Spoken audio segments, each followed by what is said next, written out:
अज्ञानतिमिरान्धस्य ज्ञानाञ्जनशलाकया चक्षुरुन्मीलितं येन तस्मै श्रीगुरवे नमः। उपमञ्चं विराजमानेभ्यः पूज्येभ्यः भजनानंद महाराजेभ्यः आत्मप्रियानंद महाराजेभ्यः ब्रह्मचारिचरणेभ्यः आचार्येभ्यः प्रणामाः। छात्रेभ्यः छात्राभ्यश्च शुभाशयाः। अद्य मम विषयः अन्तर्यामी ब्राह्मणम्। अन्तर्यामी इति शब्दः प्रायेण सर्वैः श्रुतः अस्ति। बंगभाषायामपि अयं शब्दः अस्ति। उच्चारणं भिन्नमस्ति, अन्तर्जामी इति। इदानीं लोके अपि यथा वयं कदाचित् दुःखम् अनुभवामश्चेत् वदामः ईश्वरः अन्तर्यामी अस्ति, सः सर्वं पश्यति, अस्माकं दुःखं निवारयिष्यति इति। तर्हि अन्तर्यामी ईश्वरः इति सिद्धान्तः अस्माभिः लोके अङ्गीकृतः अस्ति। इदानीं सः सिद्धान्तः शास्त्रे कुत्र प्रतिपादितः इति चेत् बृहदारण्यकस्य तृतीयाध्यायस्य सप्तमब्राह्मणे अयं विषयः उपस्थापितः अस्ति। तस्मादस्य ब्राह्मणस्य नाम अस्ति अन्तर्यामी ब्राह्मणम् इति। वस्तुतः तृतीयाध्यायः याज्ञवल्कीयं काण्डमित्युच्यते। तत्र एका आख्यायिका श्रूयते, प्रसिद्धा आख्यायिका। राजा जनकः, विदेहदेशस्य राजा, सः एकं यज्ञम् अनुष्ठितवान्। तस्मिन् यज्ञे सः बहु दक्षिणां ददाति। अन्ते सः एकम् उद्घोषणं करोति यत् तस्य समीपे 1000 गावः सन्ति। ताश्च गावः कठोपनिषदि स्थिताः गावः न सन्ति, यथा पीतोदका जगततृणा दुग्धदोहा निरिन्द्रियाः, तथा गावः न सन्ति। प्रथमवयस्काः गावः, क्षीरवत्यः गावः, तादृशाः गावः। किञ्च तेषां गवां शृङ्गयोः सुवर्णानि सन्ति। तत्र एकं परिमाणमस्ति। तदद्यत्वे तस्य गणनं क्रियते चेत् प्रायेण प्रतिशृङ्गं 100 ग्राम्स् सुवर्णं भविष्यति। तथा भविष्यति। तादृशाः याः गावः सन्ति ताः गाः सः दास्यति दक्षिणारूपेण। किन्तु कस्मै दास्यति इति चेत् तत्रत्येषु ब्राह्मणेषु यः उत्कृष्टः ब्रह्मिष्ठः अस्ति तस्मै दास्यति इति सः उक्तवान्। इदानीं तत्र कुरुदेशात् पञ्चालदेशात् च बहवः ब्राह्मणाः समागताः आसन्।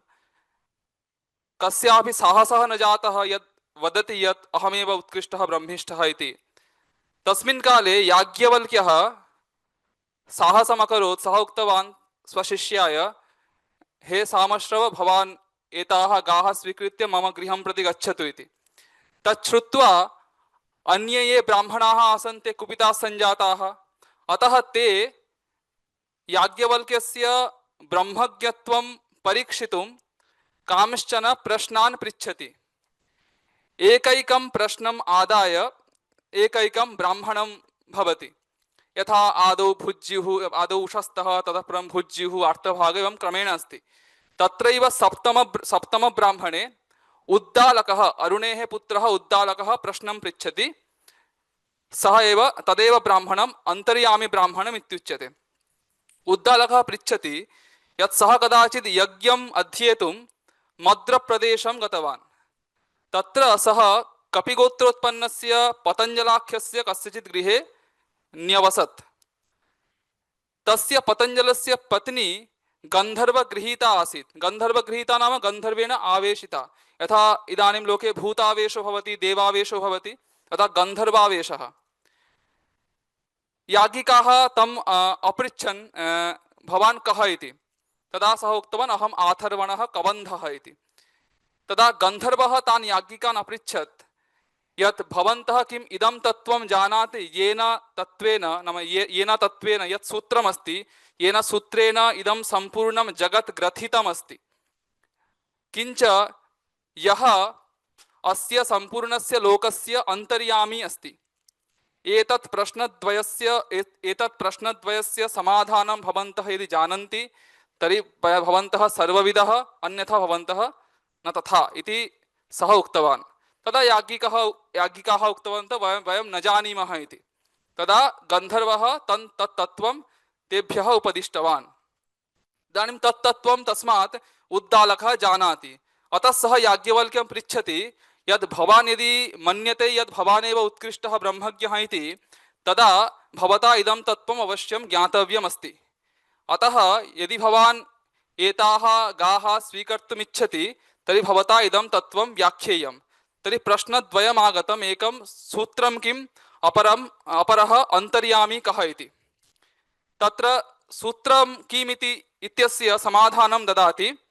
वायुर्वै गौतम तत्सूत्रं, वायुना वै गौतम सूत्रेण अयंच लोकः परश्च लोकः सर्वाणि च भूतानि संदृब्धानि भवन्ति इति।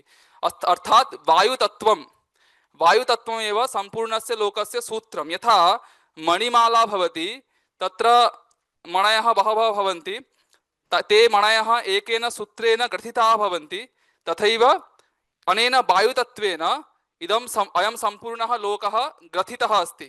इदं कथम् अवगम्यते इति चेत्, यदा कश्चित् जनः मृतः तदा तस्य अङ्गानि विशीर्णानि भवन्ति।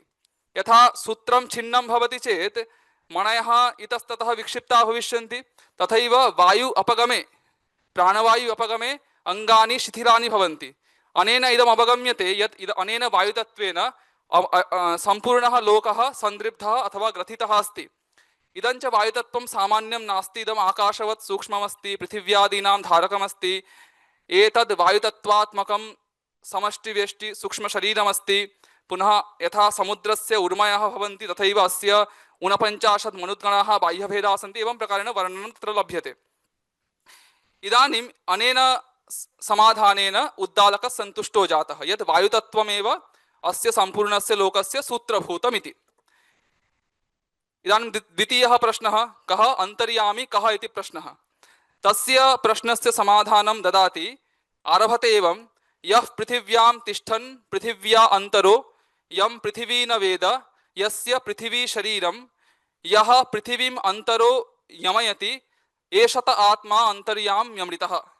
अर्थात् यः पृथिव्यां तिष्ठति सः अन्तर्यामी। तर्हि वयमपि अन्तर्यामिनः, तस्मात् पृथिव्याः अन्तरः इति उक्तं। पृथिव्यां तिष्ठति किञ्च पृथिव्याः अभ्यन्तरः अपि अस्ति।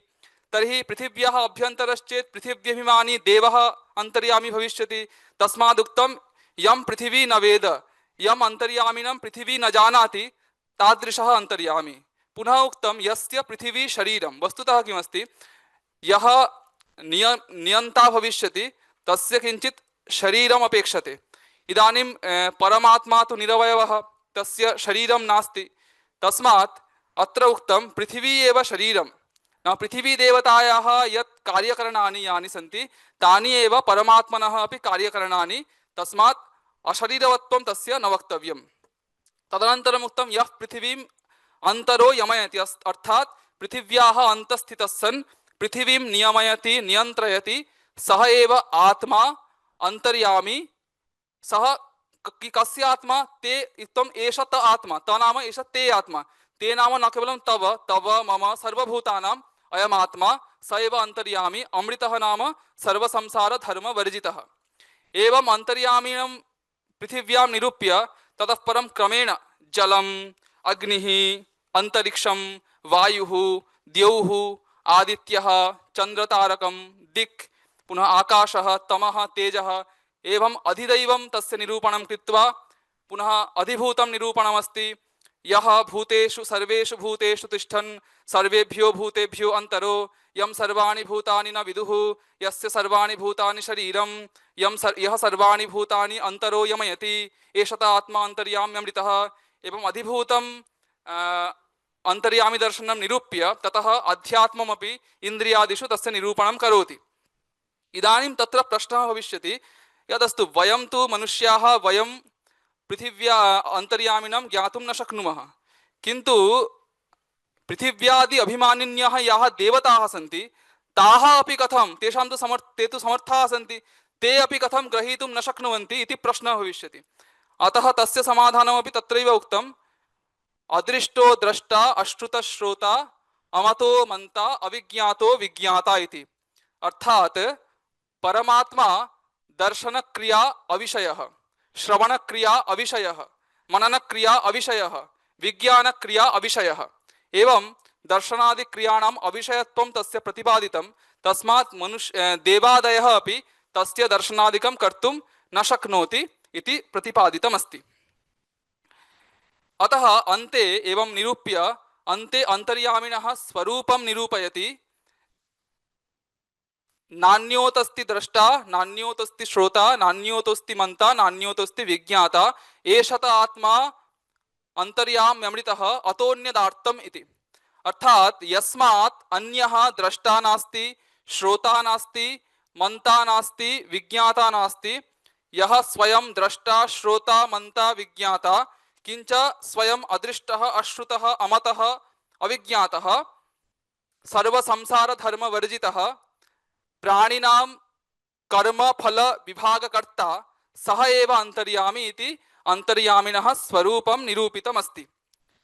एतम् अंतर्यामिणम् ईश्वरं विहाय जगति यद्यदस्ति तत्सर्वम् आर्तम्, अतोन्यत् आर्तम्, आर्तं नाम विनाशी, तत्सर्वं विनाशी अनित्यमस्ति। अंतर्यामी एव एकः नित्यः अस्ति। एवं इदं ब्राह्मणं समाप्यते। इदं ब्राह्मणम् अधिकृत्य भगवत्पादैः अंतर्याम्यधिकरणम् इति एकम् अधिकरणं निरूपितमस्ति प्रथमाध्यायस्य द्वितीयपादे। तत्र सूत्रत्रयमस्ति, तत् मया संक्षेपेण किञ्चित् विविच्यते। तत्र वस्तुतः पूर्वपक्षचतुष्टयमस्ति। आदौ पूर्वपक्षः कथयिष्यति यत् प्रधानम् अंतर्यामी भवतु। प्रधानं नाम सांख्यपरिकल्पितं प्रधानं नाम प्रकृतिः यदुच्यते। कथमिति चेत् प्रधानम् अपि रूपरहितमस्ति, रूपादिरहितमस्ति। तस्मात् प्रधाने अपि अदृष्टत्वादिकमस्ति। तर्हि प्रधानम् अंतर्यामी भवतु इति शंका। तस्य समाधानं श्रुतौ एव अस्ति। यद्यपि प्रधाने अदृष्टत्वादिकमस्ति किन्तु अद्रष्टृत्वादिकं नास्ति। द्रष्टृत्वं, श्रोतृत्वं, मंत्रित्वं, विज्ञातृत्वं एते चेतनधर्माः सन्ति। प्रधानं तु अचेतनं। तस्मात् चेतनधर्माः द्रष्टृत्वादयः अचेतनस्य प्रधानस्य न सम्भवन्ति। अस्तु, तर्हि प्रधानं न अंतर्यामी। ततः परमस्ति पृथिव्याद्यभिमानी देवः अंतर्यामी भवतु। यतोहि पृथिव्यादि अभिमानिषु देवेषु अदृष्टत्वमस्ति, अदृष्टत्वादिकमस्ति, अद्रष्टृत्वादिकमपि अस्ति। पुनः तेषां शरीरेन्द्रियवत्वमपि अस्ति। यतोहि पृथिव्येव यस्य आयतनम् अग्निर्लोको मनोज्योतिः इति श्रुतिरस्ति। तेन तेषां देवानां शरीरेन्द्रियवत्वम् अवगम्यते। अतः एतेषां सत्वात् देवः एव अंतर्यामी भवतु इति शंका भवति, द्वितीया शंका। तदपि न संभवति। यतोहि आदौ प्रतिज्ञातः अंतर्यामी एकः भवति। यदि देवः अंतर्यामी तर्हि पृथिव्याम् एकः देवः, जले अपरः देवः इति देव अनेक देवाः भविष्यन्ति। तस्मात् देवस्य अंतर्यामित्वं न संभवति। किंच यः पृथिव्यभिमानी देवः सः जलं नियमयितुं न शक्नोति, यः जलाभिमानी देवः सः अग्निं नियमयितुं न शक्नोति इति तत्र समस्या स्यात्। तस्मादेव अभिमानी देवस्यापि अंतर्यामित्वं निरूपयितुं न शक्यते। तस्तु देवः नामास्तु। तर्हि तृतीयः पक्षः अस्ति योगी। योगी नाम यः विद्यया सिद्धः जातः, आगन्तुकसिद्धः। आगन्तुकसिद्धः योगी सः सर्वाणि भूतानि नियमयितुं शक्नोति खलु। यतोहि तत्र तु तत् सामर्थ्यम् आगतम् इति चेत् तदपि न सम्भवति। यतोहि अग्रे एकम् अधिकरणमस्ति चतुर्थाध्यायस्य चतुर्थपादे जगद्व्यापाराधिकरणमिति। तत्र उक्तं जगद्व्यापारवर्जं प्रकरणात्। अर्थात् ये विद्यासिद्धाः भविष्यन्ति योगिनः, तेषां बहु ऐश्वर्यमस्ति किन्तु जगद्व्यापारे तेषां किमपि सामर्थ्यं नास्ति। विकारविषयेषु तेषां किमपि सामर्थ्यं नास्ति। सः एकधा त्रिधा भवति इति बहूनि शरीराणि स्वीकृत्य बहुत्र गन्तुं शक्नुयात्, किन्तु विकारविषयेषु योगिनां किमपि सामर्थ्यं नास्ति। तस्मात् योगिनामपि सर्वभूतनियन्तृत्वं न सम्भवति। तस्तु तर्हि अन्तिमः पक्षः अन्ते जीवः भवतु, शारीरः जीवो भवतु। यदि जीवः द्रष्टा अपि अस्ति, अदृष्टोपि अस्ति। यतोहि यः दर्शनक्रियायाः कर्ता सः दर्शनक्रियायाः कर्म न भविष्यति, तस्याः एव क्रियायाः कर्म भवितुं नार्हति, एकस्मिन् कर्मकर्तृ असम्भवात्। पुनः जीवः आत्मा अस्ति, अमृतः अस्ति। अमृतः अस्ति इति कथमिति चेत् देहविनाशेपि जीवः न नश्यति। यदि देहविनाशे जीवः नश्येत् तर्हि यत्किमपि कर्तुं शक्यते अस्मिन् जन्मनि, परन्तु न फलं तु न लभ्यते। तस्मात् देहविनाशे जीवस्य अविनाशात् देहः अमृतः इति। तस्मात् ये धर्माः उक्ताः सन्ति ते सर्वे जीवे सङ्गच्छन्ति। किञ्च आत्मनः नित्यत्वे जीवस्य नियन्त्रित्वे किमस्ति, अन्यः नियन्ता नापेक्षते। यदि जीवस्य नियन्तुः अन्यः नियन्ता अपेक्षते तर्हि तस्यापि नियन्तुः अन्यः नियन्ता, तस्यापि नियन्तुः अन्यः नियन्ता इति अनवस्था स्यात्। जीवस्य नियन्त्रित्वपक्षे इयम् अनवस्था न भविष्यति।